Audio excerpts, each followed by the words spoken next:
Punjabi radio USA ਸੁਣ ਰਹੇ ਸਾਰੇ ਸਰੋਤਿਆਂ ਨੂੰ ਬਲਤੇਜ ਪੰਨੂ ਦੀ ਸਤਿ ਸ਼੍ਰੀ ਅਕਾਲ ਪ੍ਰਵਾਨ ਹੋਵੇ। ਚਲੋ ਫਿਰ ਨਿਗਾਹ ਮਾਰਦੇ ਹਾਂ ਆਲੇ ਦੁਆਲੇ ਦੇ ਉੱਤੇ, ਔਰ ਖ਼ਾਸ ਤੌਰ ਦੇ ਉੱਤੇ ਪੰਜਾਬ ਦੇ ਵਿੱਚ ਵਾਪਰੇ ਸਿਆਸੀ ਘਟਨਾਕ੍ਰਮ ਦੇ ਉੱਤੇ। ਪੰਜਾਬ ਦੇ ਵਿੱਚ ਸਿਆਸਤ ਦੇ ਰੂਪ ਦੇ ਵਿੱਚ ਦੇਖਿਆ ਜਾਵੇ ਤਾਂ ਕੱਲ੍ਹ ਦਾ ਦਿਨ ਜਿਹੜਾ ਸਾਡੇ ਕੱਲ੍ਹ ਹੋ ਗਿਆ ਐਤਵਾਰ ਦਾ, ਇੰਨਾ ਰੁਝੇਵਿਆਂ ਭਰਿਆ ਅਤੇ ਇੰਨਾ ਉਥਲ ਪੁਥਲ ਵਾਲਾ ਬਹੁਤ ਘੱਟ ਸਮਿਆਂ ਦੇ ਉੱਤੇ ਰਿਹਾ। ਲੋਕਾਂ ਦੇ ਚੁਣੇ ਹੋਏ ਨੁਮਾਇੰਦੇ ਜਿਹੜੇ ਕਾਂਗਰਸ ਦੇ ਵਿਧਾਇਕ ਨੇ, ਉਹ ਇੱਕ ਦੂਜੇ ਨੂੰ ਠਿੱਬੀਆਂ ਲਾਉਣ ਦੇ ਵਾਸਤੇ ਕੀ ਕੁਝ ਕਰ ਸਕਦੇ ਆ, ਕਿੱਥੋਂ ਤੱਕ ਜਾ ਸਕਦੇ ਆ, ਇਹਦੀ ਵੀ ਇੱਕ ਮਿਸਾਲ ਵੇਖਣ ਨੂੰ ਮਿਲੀ।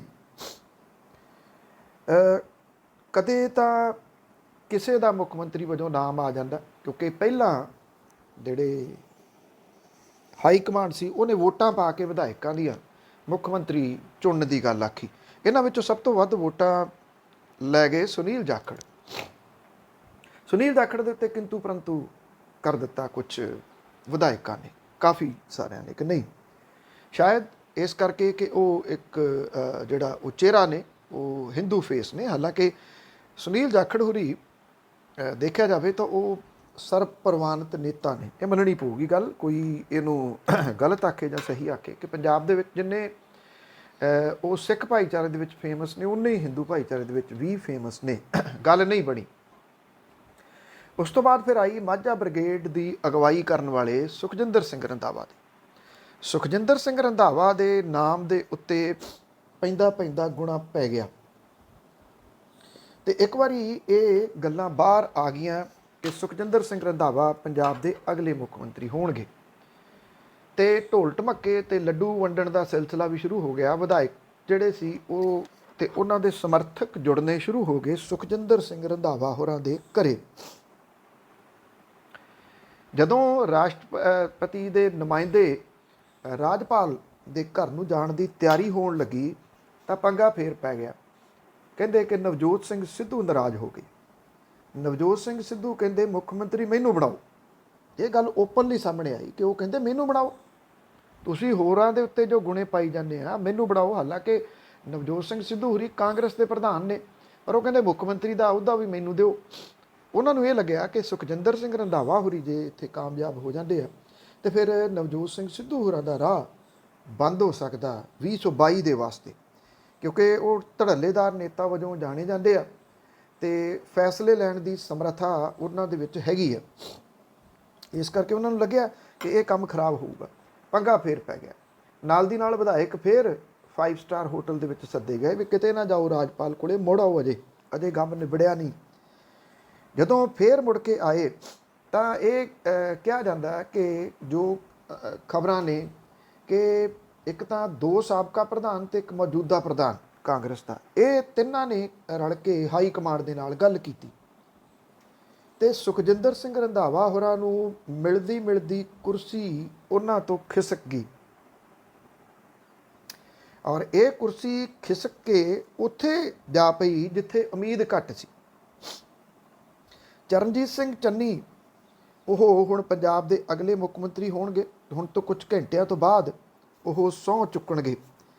ਸਰਬਸੰਮਤੀ ਦੇ ਨਾਲ ਚਰਨਜੀਤ ਸਿੰਘ ਚੰਨੀ ਹੋਰਾਂ ਦਾ ਨਾਮ ਐਲਾਨਿਆ ਗਿਆ। ਸਰਬਸੰਮਤੀ ਕਿੰਨੀ ਕੁ, ਉਹ ਸਾਰਾ ਦਿਨ ਲੋਕਾਂ ਨੇ ਵੇਖੀ। ਕੈਪਟਨ ਅਮਰਿੰਦਰ ਸਿੰਘ ਹੋਰੀ ਇਸ ਕਰਕੇ ਚਰਚਿਤ ਨੇ ਕਿ ਕੈਪਟਨ ਅਮਰਿੰਦਰ ਸਿੰਘ ਹੋਰਾਂ ਨੇ ਇਹ ਗੱਲ ਕਹਿ ਦਿੱਤੀ ਸੀ ਕਿ ਸਿੱਧੂ ਤਾਂ ਡਿਜ਼ਾਸਟਰ ਆ ਪੰਜਾਬ ਦੇ ਵਾਸਤੇ, ਮੈਂ ਸਿੱਧੂ ਦੇ ਨਾਂ ਦੇ ਉੱਤੇ ਕਦੇ ਸਹਿਮਤ ਨਹੀਂ ਹੋ ਸਕਦਾ। ਇਹ ਗੱਲ ਉਹਨਾਂ ਨੇ ਬੜੀ ਓਪਨਲੀ ਕਹੀ ਸੀ। ਕਿਤੇ ਨਾ ਕਿਤੇ ਹਾਈ ਕਮਾਂਡ ਨੇ ਇਹ ਸੋਚਿਆ ਕਿ ਜੇ ਇਸ ਮਸਲੇ ਦੇ ਉੱਤੇ ਕੈਪਟਨ ਅਮਰਿੰਦਰ ਸਿੰਘ ਹੋਰੀ ਨਾਰਾਜ਼ ਹੋ ਗਏ ਤਾਂ ਉਹ ਡੈਮੇਜ ਕਰਨਗੇ। ਇਸ ਕਰਕੇ ਸਿੱਧੂ ਵਾਲਾ ਜਿਹੜਾ ਨਾਮ ਸੀ ਉਹ ਪਾਸੇ ਹੋ ਗਿਆ। ਪਰ ਇਹਦੇ ਦੌਰਾਨ ਇੱਕ ਜਿਹੜੀ ਘਟਨਾ ਵਾਪਰੀ, ਜਿਹੜੇ ਟਵੀਟ ਆਏ ਉਹ ਮੁਹੰਮਦ ਮੁਸਤਫਾ ਦੇ ਆਏ, ਜਿਹੜੇ ਕਿ ਅਜੇ ਚਰਚਾ ਦੇ ਵਿੱਚ ਨਹੀਂ ਪਰ ਚਰਚਾ ਦੇ ਵਿੱਚ ਹੋਣਗੇ ਫॉर श्योर ਬਹੁਤ ਜਲਦੀ। ਉਹ ਟਵੀਟ ਦੇ ਵਿੱਚ ਮੁਹੰਮਦ ਮੁਸਤਫਾ ਹੋਰਾਂ ਨੇ ਕੁਝ ਬਹੁਤ ਗੰਭੀਰ ਇਲਜ਼ਾਮ ਜਿਹੜੇ ਉਹ ਲਗਾ ਦਿੱਤੇ ਕੈਪਟਨ ਅਮਰਿੰਦਰ ਸਿੰਘ ਹੋਰਾਂ ਦੇ ਉੱਤੇ, ਬਲਕਿ ਉਹਨਾਂ ਦੇ ਬੈਡਰੂਮ ਤੱਕ ਦੀ ਗੱਲ ਦੱਸ ਦਿੱਤੀ। ਇਹ ਵੀ ਕਹਿ ਦਿੱਤਾ ਕਿ ਮੇਰੇ ਕੋਲੇ ਸਾਰੇ ਭੇਦ ਨੇ, ਉਹ ਨਾ ਹੋਵੇ ਕਿ ਉਹ ਭੇਦ ਮੈਨੂੰ ਕੱਢਣੇ ਪੈਣ ਜਿਹੜੇ ਕਿ ਮੈਂ ਯਾਰੀ ਦੋਸਤੀ ਦੇ ਕਰਕੇ ਜਾਂ ਇੱਕ ਪ੍ਰੋਮਿਸ ਦੇ ਕਰਕੇ ਅਜੇ ਤੱਕ ਕੱਢੇ ਨਹੀਂ। ਇਹਨੇ ਬੜੇ ਸਾਰੇ ਸਵਾਲ ਖੜੇ ਕਰਤੇ ਕਿ ਇਹੋ ਜਿਹੇ ਜੇ ਭੇਦ ਤੁਹਾਡੇ ਕੋਲੇ ਪਏ ਨੇ ਤੁਸੀਂ ਕੱਢੇ ਕਿਉਂ ਨਹੀਂ ਆਫੀਸਰ ਹੁੰਦੇ ਆ। ਖੈਰ ਇਹਦੇ ਉੱਤੇ ਗੱਲਾਂ ਬਾਤਾਂ ਜਿਹੜੀਆਂ ਉਹ ਹੁੰਦੀਆਂ ਰਹਿਣਗੀਆਂ। ਥੋੜ੍ਹਾ ਜਿਹਾ ਤੁਹਾਨੂੰ ਚੰਨੀ ਹੋਰਾਂ ਦਾ ਪਿਛੋਕੜ ਦੱਸ ਦਵਾਂ ਕਿ ਚਰਨਜੀਤ ਸਿੰਘ ਚੰਨੀ ਹੋਰੀ ਕਿੱਥੋਂ ਜਾਂ ਕਿਹੜੇ ਪਰਿਵਾਰ ਦੇ ਵਿੱਚੋਂ ਆਉਂਦੇ ਨੇ। ਤਕਦੀਰਾਂ ਦੀ ਖੇਡ ਹੈ ਜੀ। MC ਤੋਂ CM ਬਣਨਾ ਦੋਨੋਂ ਅੱਖਰ ਨੇ, ਪਰ ਅੱਗੇ ਪਿੱਛੇ ਹੋ ਜਾਣੇ ਇਹ ਕੋਈ ਸੌਖਾ ਗੱਲ ਨਹੀਂ। MC ਇੱਕ ਮੁਹੱਲੇ ਨੂੰ ਰਿਪਰੈਜ਼ੈਂਟ ਕਰਦਾ ਤੇ CM ਇੱਕ ਸੂਬੇ ਨੂੰ। ਚਰਨਜੀਤ ਚੰਨੀ ਇੱਕ ਟਾਈਮ ਇਹ ਆ ਗਿਆ ਸੀਗਾ ਕੁਝ ਮਹੀਨੇ ਪਹਿਲਾਂ ਕਿ ਚਰਨਜੀਤ ਚੰਨੀ ਦੀ ਛੁੱਟੀ ਲਓ ਇੱਥੇ ਕੈਬਨਿਟ ਦੇ ਵਿੱਚੋਂ। ਇਸ ਕਰਕੇ ਛੁੱਟੀ ਲਓ ਕਿ ਉਹਨਾਂ ਦੇ ਉੱਤੇ ਮੀ ਟੂ ਵਾਲਾ ਜਿਹੜਾ ਉਹ ਮਾਮਲਾ ਖੁਲਵਾ ਲਿਆ ਸੀ ਕੈਪਟਨ ਅਮਰਿੰਦਰ ਸਿੰਘ ਹੋਰਾਂ ਨੇ, ਜਿਹੜਾ ਉਹਦੇ ਜੀਵਨ ਦੇ ਵਿੱਚ ਉਹ ਚਰਚਾ ਦੇ ਵਿੱਚ ਰਹੇ ਸਨ। ਮਹਿਜ਼ ਉਹ ਚਰਚਾ ਸੀ, ਉਹਦਾ ਕੋਈ ਸਬੂਤ ਸਾਹਮਣੇ ਕਦੀ ਨਹੀਂ ਆਇਆ, ਇਹ ਗੱਲ ਮੰਨਣ ਵਾਲੀ ਹੈ। ਹੋਇਆ ਹਾਲਾਤ ਐਸੇ ਬਦਲੇ ਕਿ ਇੱਕ MC ਤੋਂ ਤੁਰੇ ਚੰਨੀ CM ਤੱਕ ਪਹੁੰਚ ਗਏ। ਉਹਨਾਂ ਦਾ ਪਰਿਵਾਰ ਰਮਦਾਸੀਆ ਭਾਈਚਾਰੇ ਦਾ ਪਰਿਵਾਰ ਹੈ। ਉਹਨਾਂ ਦਾ ਜੱਦੀ ਪਿੰਡ ਮਕੜਾਉਣਾ ਜ਼ਿਲ੍ਹਾ ਚਮਕੌਰ ਸਾਹਿਬ ਹਲਕੇ ਦੇ ਵਿੱਚ ਪੈਂਦਾ। ਚੰਨੀ ਨੇ ਪੰਜਾਬ ਦੇ ਪਿੰਡ ਦੇ ਸਰਕਾਰੀ ਪ੍ਰਾਇਮਰੀ ਸਕੂਲ ਦੇ ਵਿੱਚੋਂ ਮੁੱਢਲੀ ਸਿੱਖਿਆ ਹਾਸਲ ਕੀਤੀ ਹੈ। Khalsa higher secondary school Kharar ਤੋਂ ਮੈਟ੍ਰਿਕ ਕੀਤੀ ਹੈ। ਹਰਸਾ ਸਿੰਘ ਤੇ ਅਜਮੇਰ ਕੌਰ ਦਾ ਉਹ ਮੁੰਡਾ, ਬੜੇ ਗਰੀਬੀ ਵੇਖੀ ਹੈ ਇਸ ਪਰਿਵਾਰ ਨੇ। ਚਰਨਜੀਤ ਸਿੰਘ ਚੰਨੀ ਦਾ ਪਿਤਾ ਗਰੀਬੀ ਕਰਕੇ ਮਲੇਸ਼ੀਆ ਚਲੇ ਗਿਆ ਤਾਂ ਕਿ ਪਰਿਵਾਰਾਂ ਨੂੰ ਪੈਰਾਂ ਸਿਰ ਕਰ ਸਕੇ। ਹਰਸਾ ਸਿੰਘ ਨੇ ਮਲੇਸ਼ੀਆ ਤੋਂ ਆ ਕੇ ਖਰੜ ਦੇ ਵਿੱਚ ਟੈਂਟ ਹਾਊਸ ਖੋਲ੍ਹ ਲਿਆ ਤੇ ਚੰਨੀ ਨੇ ਟੈਂਟ ਹਾਊਸ ਦੇ ਵਿੱਚ ਟੈਂਟ ਬॉय ਵਜੋਂ ਕੰਮ ਕਰਨਾ ਸ਼ੁਰੂ ਕਰ ਦਿੱਤਾ। ਉਹ ਹੈਂਡਬਾਲ ਦਾ ਚੰਗਾ ਖਿਡਾਰੀ ਰਿਹਾ ਚਰਨਜੀਤ ਸਿੰਘ ਚੰਨੀ, ਕਈ ਉਹਨੇ ਨਾਮ ਵੀ ਜਿੱਤੇ ਨੇ। ਚੰਨੀ ਦਾ ਪਿਤਾ ਹਰਸਾ ਸਿੰਘ ਪਿੰਡ ਦਾ ਸਰਪੰਚ ਬਣਿਆ ਤੇ ਮਗਰੋਂ ਬਲਾਕ ਸਮਿਤੀ ਦਾ ਮੈਂਬਰ ਵੀ। ਚੰਨੀ ਹੁਰੀ ਖੁਦ ਵਿਦਿਆਰਥੀ ਯੂਨੀਅਨ ਦੇ ਆਗੂ ਰਹੇ। ਚੰਨੀ ਨੇ ਚੰਡੀਗੜ੍ਹ ਦੇ ਗੁਰੂ ਗੋਬਿੰਦ ਸਿੰਘ ਕਾਲਜ ਦੇ ਵਿੱਚੋਂ ਜਿਹੜੀ ਹਾਇਰ ਐਜੂਕੇਸ਼ਨ ਹਾਸਲ ਕੀਤੀ ਤੇ ਉਹਨੇ ਪਿਛਲੇ ਸਮੇਂ ਦੇ ਵਿੱਚ ਹੀ PhD ਦੀ ਡਿਗਰੀ ਮੁਕੰਮਲ ਕੀਤੀ ਹੈ। ਇੱਕ ਟੈਂਟ ਬॉय ਇੱਥੋਂ ਤੱਕ ਪਹੁੰਚੂਗਾ ਇਹ ਕਿਸੇ ਨੂੰ ਚੇਤਾ ਨਹੀਂ ਸੀਗਾ, ਪਹੁੰਚ ਗਿਆ। ਇਹ ਤੋਂ ਪਹਿਲਾਂ ਕਿ ਉਹਦੀਆਂ ਮੁਸ਼ਕਲਾਂ ਦੀ ਗੱਲ ਕਰੀਏ, ਇਹ ਵੀ ਦੱਸ ਦਈਏ ਕਿ ਕੈਪਟਨ ਅਮਰਿੰਦਰ ਸਿੰਘ ਦੇ ਅਸਤੀਫੇ ਤੋਂ ਬਾਅਦ ਇੱਕ ਜਿਹੜਾ ਬਹੁਤ ਵੱਡਾ ਘਰ ਜਿਹਨੂੰ ਮਹਿਲ ਕਹਿੰਦੇ ਆ, ਉਹਦੇ ਮੂਹਰੇ ਸੁੰਨ ਪਸਰ ਗਈ। ਕਾਂਗਰਸ ਦੇ ਕਾਟੋ ਕਲੇਸ਼ ਦੇ ਵਿੱਚੋਂ ਕੈਪਟਨ ਅਮਰਿੰਦਰ ਸਿੰਘ ਦੀ ਸਿਆਸੀ ਬਲੀ ਲੈ ਲਈ ਗਈ ਔਰ ਇੱਥੇ ਹੁਣ ਸੁੰਨ ਪਸਰੀ ਹੋਈ ਹੈ। ਸੁੰਨ ਤਾਂ ਪਹਿਲਾਂ ਵੀ ਪਸਰੀ ਸੀ ਕਿਉਂਕਿ ਮਹਿਲ ਦੇ ਬੂਹੇ ਕਈ ਸਾਲ ਪਹਿਲਾਂ ਆਮ ਲੋਕਾਂ ਲਈ ਬੰਦ ਹੋ ਗਏ ਸਨ। ਉੱਥੇ ਪੁਲਿਸ ਕੰਧਾਂ ਦੀ ਰਾਖੀ ਕਰਦੀ ਹੈ। ਇਸ ਇਲਾਕੇ ਦੇ ਲੋਕ ਬੇਸ਼ੱਕ ਇਸ ਗੱਲੋਂ ਤਾਂ ਦੁਖੀ ਹੋਣਗੇ ਕਿ ਪਟਿਆਲੇ ਸ਼ਹਿਰ ਨੂੰ ਬਿਲੋਂਗ ਕਰਦੇ ਕੈਪਟਨ ਅਮਰਿੰਦਰ ਸਿੰਘ ਹੁਰੀ ਹੁਣ ਮੁੱਖ ਮੰਤਰੀ ਨਹੀਂ ਰਹੇ, ਪਰ ਹਰ ਬੰਦਾ ਗੱਲ ਕਰਦਾ ਇਸ ਗੱਲ ਦੇ ਉੱਤੇ ਤਸੱਲੀ ਕਰਦਾ ਕਿ ਚਲੋ ਹੁਣ ਸੜਕਾਂ ਖੁੱਲ੍ਹ ਜਾਣਗੀਆਂ। ਲੋਕ ਸਿਕਿਉਰਿਟੀ ਤੋਂ ਬਹੁਤ ਔਖੇ ਨੇ, ਇਸ ਏਰੀਏ ਦੀ ਬੇਹੱਦ ਔਖੇ ਨੇ। ਸਾਰ ਸਵੇਰੇ ਸੜਕਾਂ ਬੰਦ ਕੀਤੀਆਂ ਹੋਈਆਂ ਨੇ ਕਿਉਂਕਿ ਪਿਛਲੇ 6 ਮਹੀਨਿਆਂ ਤੋਂ ਖਾਸ ਤੌਰ ਦੇ ਉੱਤੇ ਇੰਨੀਆਂ ਐਜੀਟੇਸ਼ਨ ਇੱਥੇ ਹੋਈਆਂ ਨੇ ਕਿ ਸਾਰੀਆਂ ਸੜਕਾਂ ਬੰਦ ਕਰਨੀਆਂ ਪਈਆਂ ਨੇ। ਪਰਨੀਤ ਕੌਰ ਹੁਰੀ ਵੀ ਟਾਵੇਂ ਰੂਪ ਦੇ ਵਿੱਚ ਇੱਥੇ ਆਉਂਦੇ ਨੇ। ਕੈਪਟਨ ਅਮਰਿੰਦਰ ਸਿੰਘ ਹੁਰੀ ਇੱਕ ਵਾਰੀ ਇੱਥੇ ਆਏ ਨੇ ਮੁੱਖ ਮੰਤਰੀ ਐਤਕੀ ਵੰਡ ਤੋਂ ਬਾਅਦ ਔਰ ਉਹ ਦਿੱਲੀ, ਚੰਡੀਗੜ੍ਹ ਜਾਂ ਪਹਾੜਾਂ ਦੇ ਵਿੱਚ ਹੀ ਜ਼ਿਆਦਾ ਰਹਿੰਦੇ ਨੇ। ਇੱਥੇ ਡੇਅਰੀ ਤੇ ਨਰਸਰੀ ਦਾ ਕੰਮ ਵੀ ਹੈ ਇਸ ਮੋਤੀ ਮਹਿਲ ਦੇ ਵਿੱਚ। ਇੱਥੇ ਆਮ ਲੋਕ ਤਾਂ ਅੰਦਰ ਨਹੀਂ ਜਾ ਸਕਦੇ। ਜਿਹੜਾ ਨਰਸਰੀ ਦਾ ਕੰਮ ਹੈ ਉਹਦੇ ਤੋਂ ਸਾਈਡ ਡੋਰ ਹੈ। ਜੇ ਤੁਸੀਂ 4 ਫੁੱਲ ਬੂਟੇ ਵੀ ਲੈਣ ਜਾਣੇ ਆ ਤੇ ਉੱਥੇ ਵੀ ਪਹਿਲਾਂ ਤੁਹਾਡੀ ਪੁਲਿਸ ਚੈਕਿੰਗ ਕਰਦੀ ਹੈ ਵੀ ਤੁਸੀਂ ਨਰਸਰੀ ਦੇ ਵਿੱਚ ਕਿਉਂ ਜਾਣਾ, ਪਰ ਉਹ ਖੁੱਲ੍ਹੀ ਰੱਖੀ ਹੋਈ ਹੈ ਨਰਸਰੀ, ਉਹ ਬੰਦ ਨਹੀਂ ਕੀਤੀ। ਇੱਥੇ ਕੰਮਕਾਰ ਕਰਨ ਵਾਲੇ ਬਹੁਤ ਸਾਰੇ ਪਰਿਵਾਰ ਨੇ ਵਰ੍ਹਿਆਂ ਤੋਂ ਜਿਹੜੇ ਮਹਿਲ ਦੇ ਅੰਦਰ ਹੀ ਰਹਿੰਦੇ ਆ। ਬਹੁਤ ਸਾਰੇ ਲੋਕਲ ਲੋਕ ਮਿਲਣਾ ਚਾਹੁੰਦੇ ਰਹੇ ਆ ਪਿਛਲੇ ਦਿਨੀ ਪਰਿਵਾਰ ਨੂੰ, ਪਰ ਉਹਨਾਂ ਨੂੰ ਮਹਿਲ ਦੇ ਨੇੜੇ ਤੇੜੇ ਵੀ ਨਹੀਂ ਜਾਣ ਦਿੱਤਾ ਜਾਂਦਾ। ਅੱਜ ਪਰਨੀਤ ਕੌਰ ਨੇ ਮੀਟਿੰਗ ਰੱਖੀ ਹੈ ਲੋਕਲ ਪਟਿਆਲੇ ਵਾਲਿਆਂ ਦੀ। ਕਿੰਨੇ ਲੋਕ ਜਾਂਦੇ ਆ ਇਹ ਨਹੀਂ ਪਤਾ, ਪਰ ਬਹੁਤ ਸਾਰੇ ਮਹੀਨਿਆਂ ਤੋਂ ਬਾਅਦ ਮਹਿਲ ਦਾ ਬੂਹਾ ਅੱਜ ਖੁੱਲੂਗਾ। ਇੱਕ ਕਿਸਮ ਦੇ ਨਾਲ ਮਹਿਲ ਸਿਆਸਤ ਦੇ ਵਿੱਚੋਂ ਰੁਖਸਤ ਹੋ ਗਿਆ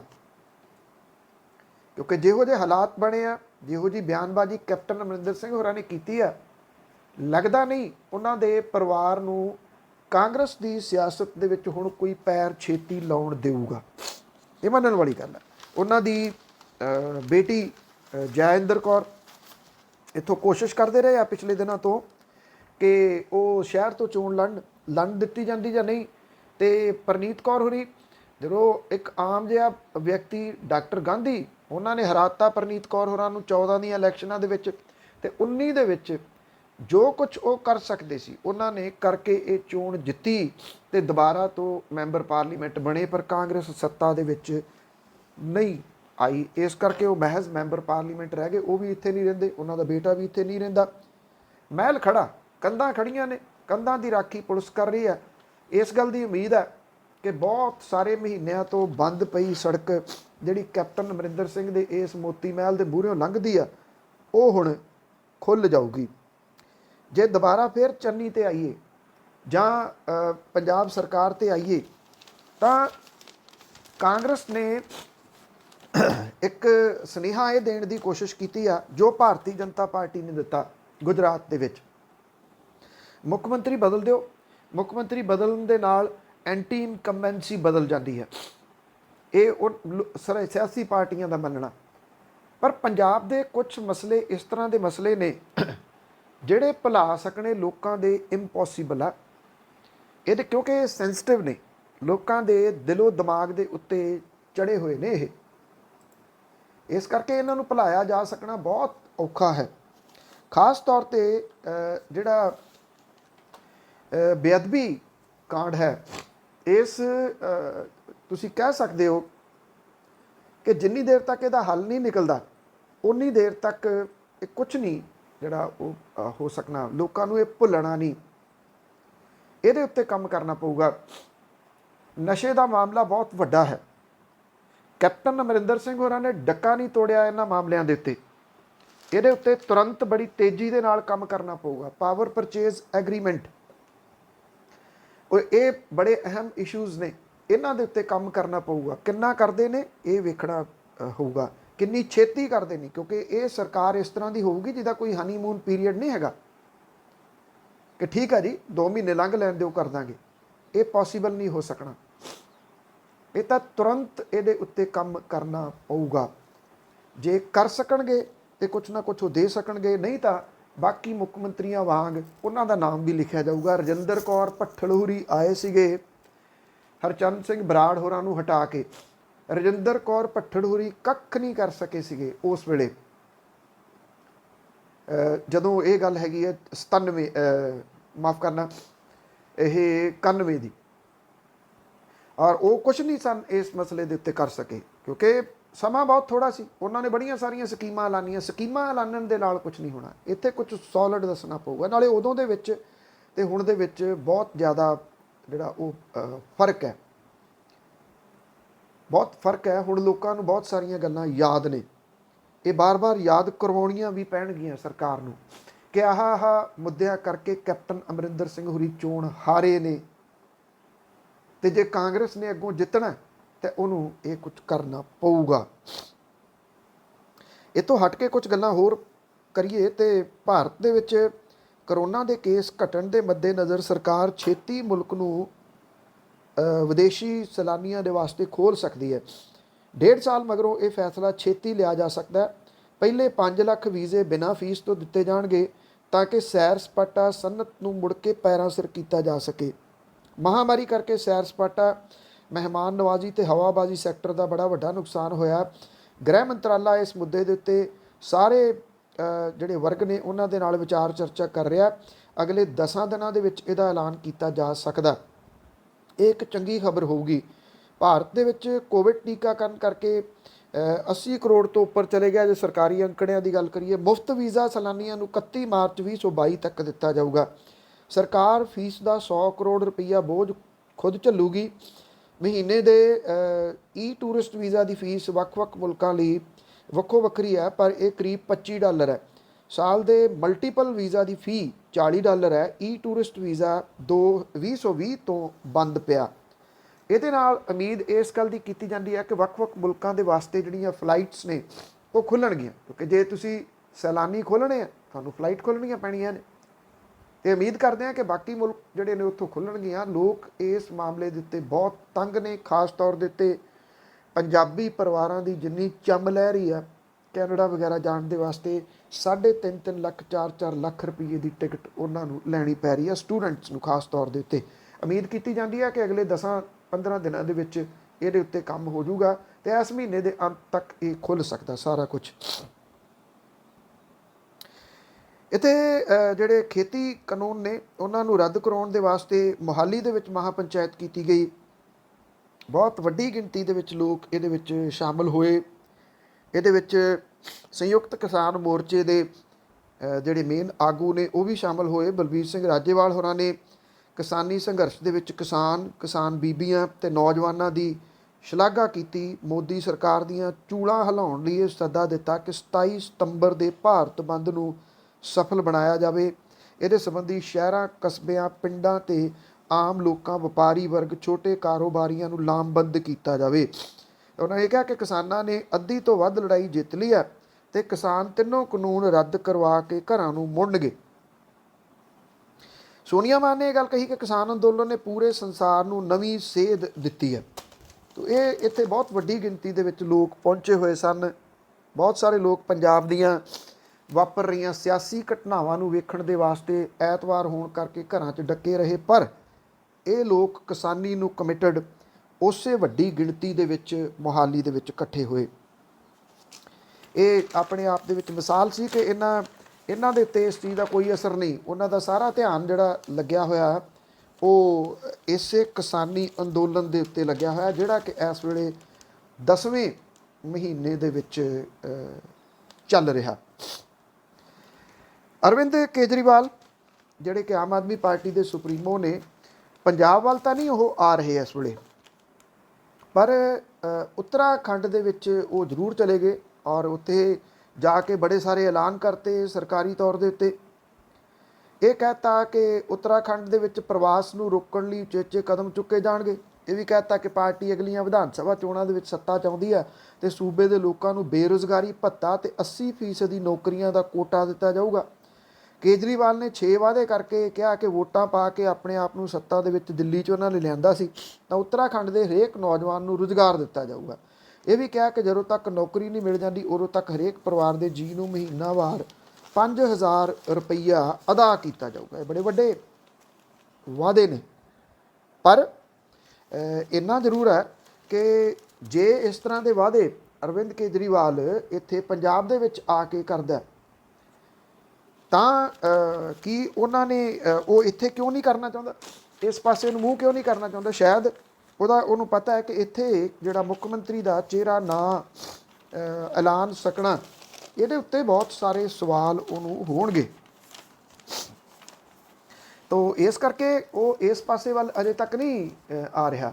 ਇਹ ਛੱਡੀ ਹੋਈ ਆ ਲੜਾਈ ਜਿਹੜੀ ਬਹੁਤੀ ਇੱਕ ਵਿਅਕਤੀ ਦੇ ਉੱਤੇ, ਜਿਹੜਾ ਕਿ ਦਿੱਲੀ ਤੋਂ ਚੱਲਦਾ, ਇੱਥੇ ਪ੍ਰੈਸ ਕਾਨਫਰੰਸ ਕਰਕੇ ਨਾਲ ਦੀ ਨਾਲ ਮੋੜਵੀਂ ਫਲਾਈਟ ਦੇ ਉੱਤੇ ਵਾਪਸ ਦਿੱਲੀ ਚਲੇ ਜਾਂਦਾ। ਨਾ ਇੱਥੇ ਕੋਈ ਜਵਾਬ ਦੇਣ ਦੇ ਵਾਸਤੇ ਇਸ ਵੇਲੇ ਪਾਰਟੀ ਦਾ ਕੋਈ ਵਾਲੀ ਵਾਰਸ ਹੈ, ਨਾ ਕੋਈ ਸਰਗਰਮੀ ਜਿਹੜੀ ਕਿਸੇ ਕਿਸਮ ਦੀ ਆਮ ਆਦਮੀ ਪਾਰਟੀ ਦੀ ਦੇਖਣ ਨੂੰ ਮਿਲ ਰਹੀ ਆ। ਜਿਹੜੇ ਬਿਆਨ ਦਫ਼ਤਰ ਦੇ ਵਿੱਚੋਂ ਜਾਰੀ ਹੁੰਦੇ ਆ ਉਹਨਾਂ ਬਿਆਨਾਂ ਦੇ ਉੱਤੇ ਸਿਮਟ ਕੇ ਰਹਿ ਗਈ ਆ ਪਾਰਟੀ। ਗਰਾਊਂਡ ਪੱਧਰ ਦੇ ਉੱਤੇ ਕੋਈ ਸਰਗਰਮੀ ਕਿਸੇ ਜਗ੍ਹਾ ਦੇ ਉੱਤੇ ਨਹੀਂ ਗਈ। ਬਿਆਨ ਉਹ ਨੇ ਜਿਹੜੇ ਇਹ ਲੋਕ ਦਿੰਦੇ ਨੇ, ਪਰ ਅਖਬਾਰਾਂ ਹੋ ਗਈਆਂ, ਚੈਨਲ ਹੋ ਗਏ, ਉਹ ਉਹਨਾਂ ਬਿਆਨਾਂ ਨੂੰ ਚੁੱਕਦੇ ਨਹੀਂ। ਉਹਨਾਂ ਬਿਆਨਾਂ ਨੂੰ ਨਾ ਚੁੱਕਣ ਦਾ ਰੀਜ਼ਨ ਇਹ ਆ ਕਿ ਕੋਈ ਵੀ ਅਖਬਾਰ ਹੋਵੇ, ਕੋਈ ਵੀ ਚੈਨਲ ਹੋਵੇ, ਉਹਨੂੰ ਇਹ ਚਾਹੀਦਾ ਹੁੰਦਾ ਕਿ ਲੋਕ ਕਿਹਨੂੰ ਪੜ੍ਹਨਗੇ, ਕਿਹਨੂੰ ਉਹ ਸੁਣਨਗੇ, ਉਹਨਾਂ ਨੂੰ ਹੀ ਅਕਸਰ ਜਿਹੜੇ ਚੈਨਲ ਤੇ ਅਖਬਾਰਾਂ ਚੁੱਕਦੀਆਂ ਨੇ। ਪਰ ਇੱਥੇ ਜੋ ਹਾਲਾਤ ਬਣੇ ਪਏ ਆ, ਪਹਿਲਾਂ ਕੁਝ ਸਰਗਰਮੀਆਂ ਭਗਵੰਤ ਮਾਨ ਹੋਰਾਂ ਨੇ ਆਪਣੇ ਘਰ ਦੇ ਵਿੱਚ ਵਿੱਢੀਆਂ ਸਨ, ਉੱਥੇ ਵੱਡੀ ਗਿਣਤੀ ਦੇ ਵਿੱਚ ਲੋਕ ਆਉਣੇ ਸ਼ੁਰੂ ਹੋ ਗਏ ਸੀ, ਉਹ ਸਾਰਾ ਕੁਝ ਬੰਦ ਹੋ ਗਿਆ ਹੁਣ, ਕਿਉਂਕਿ ਪਾਰਟੀ ਨੇ ਇਹ ਕਹਿਤਾ ਕਿ ਇਹ ਐਂਟੀ ਪਾਰਟੀ ਐਕਟੀਵਿਟੀਜ਼ ਨੇ। ਇਸ ਕਰਕੇ ਉਹਨਾਂ ਨੇ ਘਰ ਤੋਂ ਆਪਣੇ ਸਰਗਰਮੀਆਂ ਬੰਦ ਕਰ ਦਿੱਤੀਆਂ। ਅੱਗੋਂ ਉਹ ਕੁਝ ਸਰਗਰਮੀਆਂ ਕਰਦੇ ਨੇ, ਨਹੀਂ ਕਰਦੇ, ਉਹਨਾਂ ਦੀ ਇਹ ਚੁੱਪ ਕਿੰਨੀ ਦੇਰ ਰਹੂਗੀ ਕੁਝ ਨਹੀਂ ਪਤਾ, ਕਿਉਂਕਿ ਕਾਂਗਰਸ ਨੇ ਹੁਣ ਸਾਰੀ ਟੀਮ ਬਦਲ ਕੇ ਇੱਕ ਵਾਰੀ ਉਹ ਜ਼ੋਰ ਲਾਊਗੀ, ਖਾਸ ਤੌਰ ਦੇ ਉੱਤੇ ਜਿਹੜਾ ਉਹਨਾਂ ਨੇ ਵੱਡਾ ਪੱਤਾ ਖੇਡ ਦਿੱਤਾ। ਇਹ ਅਗਲੇ ਕੁਝ ਹਫ਼ਤਿਆਂ ਦੇ ਵਿੱਚ, ਅਗਲੇ 1 ਮਹੀਨੇ 2 ਦੇ ਵਿੱਚ ਪਤਾ ਲੱਗੂਗਾ ਕਿ ਇਹ ਪੱਤਾ ਕਿੰਨਾ ਕੁ ਕਾਮਯਾਬ ਹੋਊਗਾ। ਉਹਦਾ ਰੀਜ਼ਨ ਇਹ ਆ ਕਿ ਜਿਹੜੀ ਇੱਥੇ ਜਾਤਾਂ ਪਾਤਾਂ ਦੀ ਰਾਜਨੀਤੀ ਅੱਜ ਵੀ 21ਵੀਂ ਸਦੀ ਦੇ ਵਿੱਚ ਚੱਲਦੀ ਆ। ਇਹ ਸਭ ਨੂੰ ਪਤਾ ਕਿ ਇੱਥੇ ਇਹ ਰਾਜਨੀਤੀ ਵਰਕ ਕਰਦੀ ਆ। ਹੁਣ ਕਾਂਗਰਸ ਦੇ ਉੱਤੇ ਕਿੰਨੀ ਵਰਕ ਕਰਦੀ ਆ, ਇਹ ਵੇਖਣ ਵਾਲੀ ਜਿਹੜੀ ਗੱਲ ਹੋਊਗੀ। ਬਹੁਤ ਬਹੁਤ ਧੰਨਵਾਦ। ਬਾਕੀ ਜਿਹੜਾ ਵਿਸਤਾਰ ਅੱਜ ਸਹੁੰ ਚੁੱਕਣ ਤੋਂ ਬਾਅਦ ਕੌਣ ਆ ਰਹੇ ਨੇ, ਜਿਵੇਂ ਡਿਪਟੀ ਸੀਐਮ ਦੇ ਤੌਰ ਦੇ ਉੱਤੇ 2 ਨਾਮ ਆ ਰਹੇ ਨੇ, ਪਰ ਉਹ ਕਿਉਂਕਿ ਉਹਨਾਂ ਦੀ ਅਧਿਕਾਰਤ ਰੂਪ ਦੇ ਵਿੱਚ ਪੁਸ਼ਟੀ ਨਹੀਂ ਹੋ ਰਹੀ ਕਿ ਉਹ ਡਿਪਟੀ ਸੀਐਮ ਬਣਨਗੇ ਜਾਂ ਨਹੀਂ ਬਣਨਗੇ। ਇਹ 2 ਨਾਮ ਸੁਖਜਿੰਦਰ ਸਿੰਘ ਰੰਧਾਵਾ ਤੇ ਬ੍ਰਹਮ ਮਹਿੰਦਰਾ ਦੇ ਨੇ, ਪਰ ਆਫੀਸ਼ੀਅਲੀ ਇਹਨਾਂ ਦੀ ਕੋਈ ਪੁਸ਼ਟੀ ਨਹੀਂ ਆ। ਜੋ ਵੀ ਡਿਟੇਲ ਹੋਊਗੀ ਉਹ ਆਪਾਂ ਕੱਲ੍ਹ ਦੇ ਪ੍ਰੋਗਰਾਮ ਦੇ ਵਿੱਚ ਵਿਸਤਾਰ ਦੇ ਵਿੱਚ ਸਾਂਝੀ ਕਰਾਂਗੇ। ਇਜਾਜ਼ਤ ਦਿਓ ਜੀ, ਧੰਨਵਾਦ, ਸਤਿ ਸ਼੍ਰੀ ਅਕਾਲ।